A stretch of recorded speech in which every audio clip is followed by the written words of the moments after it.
Hey there, comic book friends. I'm Travis. It's New Comic Book Day, or at least New Comic Book Day for me, or Comic Book Night. My comics came a day late. They came misdelivered. I had to go run down the street to track it down, but I got them. 22 issues. Gonna make this quick.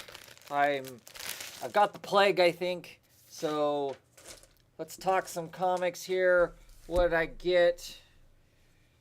Don't care about the junk. Let's jump right into the comics. Superwoman, issue number 6. Beginning of new story arc. I've been enjoying the thing. Or this is the end, maybe, as we fight Lex Luthor's sister. It's gonna be some good stuff. Been really enjoying that. It's been really a surprise comic for me. Wonder Woman issue number 14. This is the last of the year one stuff, the last of the Nicholas Scott artwork and whatnot. Curious to see how this ends, and then what do we get for a comic going forward? Since we had this kind of two stories kind of going along. Now is it going to be tied in together? What's that going to be like? I'm really curious to see what's next for the title, for sure. Birthright issue number 21. As always, really enjoy the heck out of Birthright. What's next? The Brinson art is beautiful in the book. That's the biggest draw for me. Really, to tell the truth, the Brinson and Lucas art. But yeah, what's next? We're getting close to having a baby. What's that going to mean? All kinds of interesting, exciting stuff going on in that, for sure. Oh, God, I love that cover. Invisible Public number 14. Just a smart, dark, future, sci-fi kind of a story where the politics are as important as anything else, clearly, in it. More to find out what's going on with Arthur. How's he build his empire? How does that all play into what's currently going on with our reporter who's written a book about Arthur and this manuscript and stuff, and how that is all playing out. Continues to be a really good book. Lobster Johnson. This is Lobster Johnson, Garden of Bones. I think this is a one-shot. Yep, it doesn't say anything on it, so that means it's a one-shot. Great cover there. This is still one of the ones that's written by John Arcudi. Stephen Green doing the art. That's a different artist on the book. Most of Lobster Johnson has done.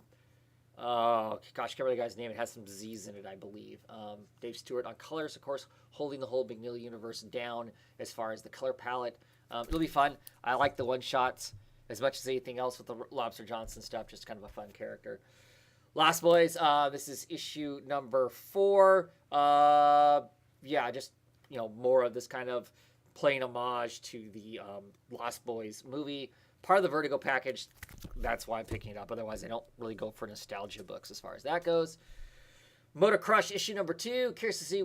I figure with this issue, I'm going to really find out what this book is really about. What's the meat and potatoes of it. Visually, I really like it. Breakdowns by Stewart. Final art by Babs Tarr. I love it for that aspect of it. Let's see what we're really going to get for a story in this. I think this issue should start to really nail that down for me. Decide what I'm going to do with the book going forward. I enjoyed the first issue. Just want to know story-wise, what are we going to get? Here we got The Shadows of the Grave, Richard Corbin. This is issue number 2. Wonderful cover there. Black and white horror story that's kind of written kind of like what would be the equivalent of like an old horror TV show. Of course, you got Mags in there, and she's kind of sets up the stories. That kind of crypt keeper kind of a character thing. Writing wise, Richard Corbin is not always for me the strongest, as I say, but I really like his art. I like his art style. I kind of wish these were colored though. Black and white, still enjoy it. It's Richard Corbin. Enjoy it for the style that Corbin has. Shipwreck issue number 3. I've been really enjoying this book. Warren Ellis written, Phil Hester drawn book. Issue 3. Can't remember how many issues this is going to go. We're following this really intriguing character who seems to have kind of shipwrecked, maybe like on a time traveling or dimension traveling type ship. There are people in the world he's in now who kind of know who he is, which kind of has him at a disadvantage. They're hunting him down. They want to take something from him, and he is kind of following these birds and where they're going to lead him for him to make some sort of discovery. Really, really, really enjoyed it.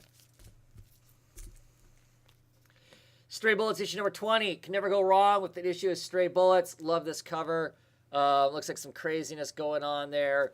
I hear that this is one of the like dream sequence kind of stories. I always think those are kind of a fun break in some of the action that we get otherwise. I don't know if that means we're going to get some Amy Boxcar in here, or it's going to be something else that's even more nuts than that. But Stray Bullets, super strong, super great book.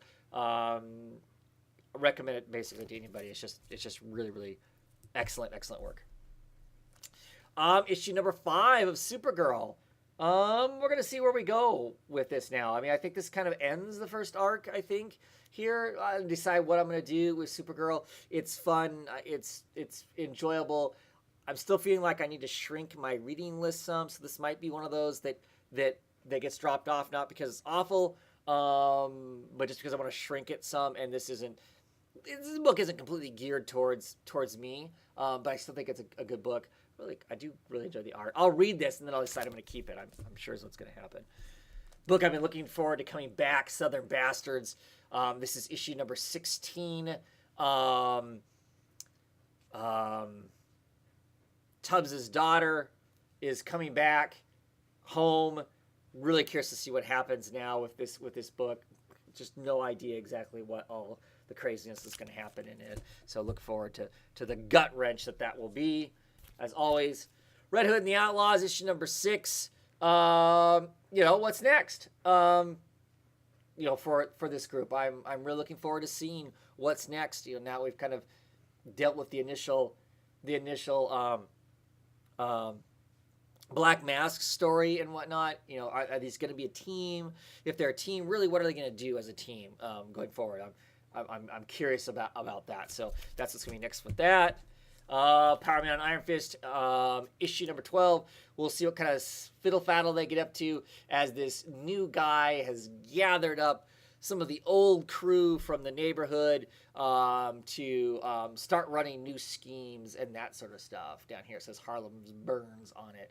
We'll see what's going on. Walker and Green back on the book. Should be some good fun. A book I have been quite enjoying as a monthly comic, the new Superman. Starting a new arc for here. This is Training Day Part 1, plus the journey into the Academy of the Bat. So I'm really looking forward to seeing what's next. We got to the first arc, kind of established who the superheroes are. The Chinese Justice League, they took care of the initial issues that were there. So what's next? Where do they go now that we've got that first kind of story out of the way and cemented these people as superheroes and stuff? But it's been really enjoyable. It's been a fun comic. Some people say, I heard he's a dick. The main character's a dick, so I don't want to read a book like that. Well, yeah, he starts out that way, but you get to see him develop. That's the cool thing about a new character, one that doesn't have any preconceived, notions of where it has to go to. So we're getting to see him kind of work through that, discovering the fact that he was kind of a jackass to people and whatnot, and him kind of maybe moving and rising above that, but still having petty moments like people do. So I enjoy that. Ms. Marvel, issue number 14. That's a great cover. Fight! So we'll see what happens in this issue. New stuff. We'll see what all that entails. Look forward to checking that out. Ms. Marvel's just been a really great book to read. It's been really fun. I don't know that it's as charming as like the first run of it was in the beginning of the what was it? Marvel Now? No. All new, all different. The relaunch of that. But still really enjoyable character. As a whole, I still enjoy it. I enjoy what it has to say and whatnot. So, yeah. Moonshine, issue number 4. I'm not sure exactly what we're going to get for a story with this, with the Moonshiners and all that kind of stuff. But that cover alone speaks tons to me. You know, it just, you know, Eduardo Rizzo is just a great artist. I love the use of the shadows, which really pretty much establishes that, you know, relatively all one color. You can barely tell that there's a color change there between his shoulder and arm and the background. But yeah, I really like the art style, and that's the biggest reason I'm picking that book up. One shot here. This is Vixen. I'm a fan of Vixen, so I'm looking forward to this. This is a Justice League of America Vixen Rebirth issue. Kind of reintroducing us to some of the characters that are going to be part of the Justice League of America. Looking forward to the whole Justice League of America thing. So I'm checking out some of the characters that are going to be in that. Orlando, Hauser, and Campbell. So I'm assuming that this is written by Steve Orlando and Jody Hauser. We're gonna look here. If I can find the credits, they're probably clear at the back. And this is what makes my videos last so darn long, right? Yeah, clear the back. So Steve Orlando and Jody Hauser are the co-writers on it, and Jamal Campbell does the art and color on it. So they didn't do the cover though, I don't think. Yeah, it's Ivan Reyes cover. So looking forward to that. I've been liking what Jody Hauser has been writing. You know, she does Faith. She does Mother Panic. Steve Orlando's got some great stuff too. So yeah, looking forward to checking that out, seeing how they're going to reestablish Vixen into the DCU. So definitely. And super excited about this as we start the move into the Batwoman ongoing. This is Detective Comics 948. Batwoman Begins Part 1. Here are the Detective Comics. Really excited to see where this goes. This one, Tynion the Fourth, I guess is how you actually say his last name. Marguerite Bennett and Ben Oliver on art on this. So really super excited to check this out. Big time Kate fan, Batwoman fan. Looking forward to this spinning out and to getting her own title. And then seeing what they do with Detective Comics now that we've kind of gone through, first couple arcs of Detective Comics. See what's next for them after the Victim Syndicate. What's next for the group? You know, do we continue to establish that kind of group thing? You know, how does Batwoman play in that if she also has her own title and that sort of stuff too? So, really curious.